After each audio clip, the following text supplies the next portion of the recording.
2 Samuel, chapitre 20. Il se trouvait là un méchant homme, nommé Sheba, fils de Bichri, benjamite.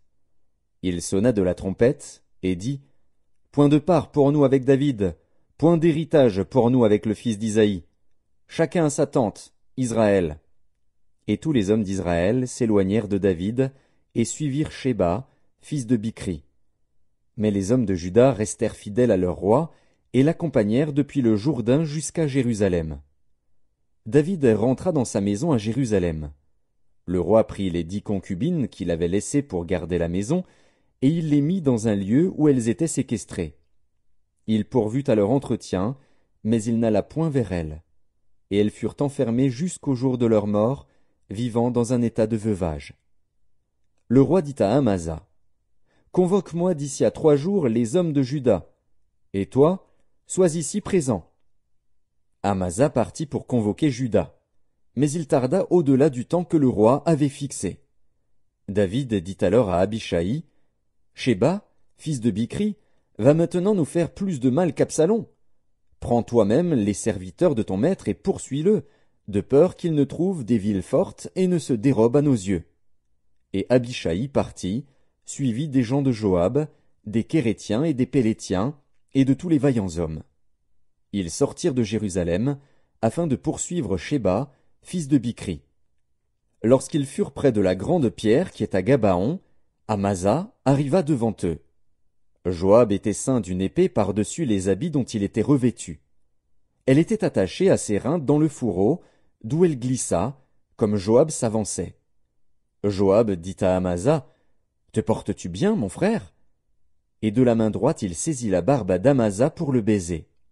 Amasa ne prit point garde à l'épée qui était dans la main de Joab. Et Joab l'en frappa au ventre et répandit ses entrailles à terre, sans lui porter un second coup. Et Amasa mourut. Joab et son frère Abishai marchèrent à la poursuite de Sheba, fils de Bichri. Un homme d'entre les gens de Joab resta près d'Amasa, et il disait, Qui veut de Joab et qui est pour David? Qu'il suive Joab. Amasa se roulait dans le sang au milieu de la route.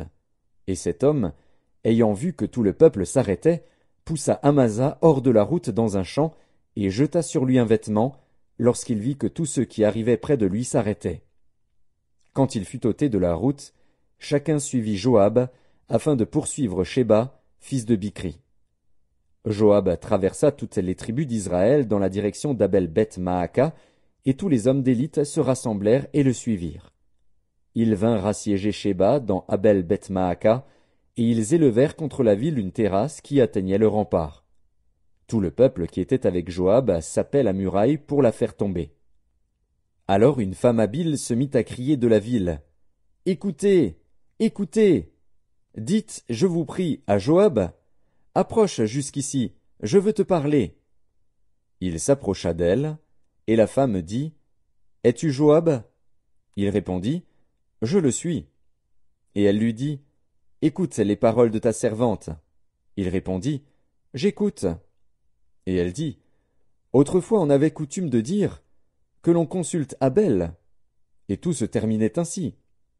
Je suis une des villes paisibles et fidèles en Israël. Et tu cherches à faire périr une ville qui est une mère en Israël? Pourquoi détruirais-tu l'héritage de l'Éternel? Joab répondit, Loin, loin de moi la pensée de détruire et de ruiner. La chose n'est pas ainsi. Mais un homme de la montagne d'Éphraïm, nommé Sheba, fils de Bichri, a levé la main contre le roi David. Livrez-le, lui seul, et je m'éloignerai de la ville. La femme dit à Joab, Voici, sa tête te sera jetée par la muraille.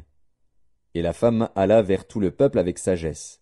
Et ils coupèrent la tête à Sheba, fils de Bichri, et la jetèrent à Joab. Joab sonna de la trompette.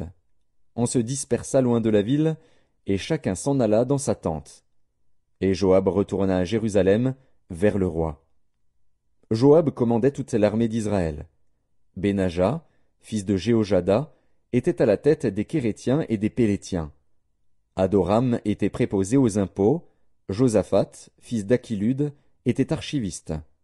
Shéja était secrétaire, Tsadok et Abiatar étaient sacrificateurs, et Hira de Jaïr était ministre d'État de David.